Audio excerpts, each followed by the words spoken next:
На службе людям. Общественная приемная главы Коми отмечает 20 лет с момента образования. К этой дате приурочили семинар, на котором подвели итоги работы, а также наметили планы на будущее.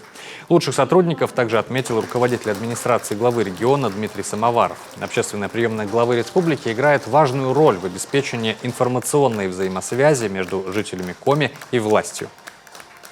За эти годы, конечно, мы поднаторели, мы специализировались на информационно-разъяснительной работе вот непосредственно для социальных групп. Да? И когда мы приводим на наши площадки во всех муниципальных образованиях и подключаемся к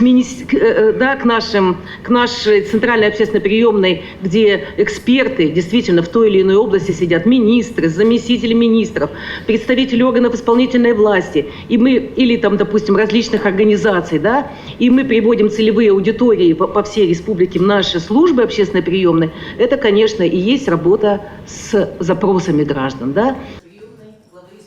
Важное направление работы общественной приемной – также бесплатные юридические консультации. Практикующие юристы подсказывают гражданам, в какой государственный орган нужно обратиться и с какими требованиями, какие документы предоставить.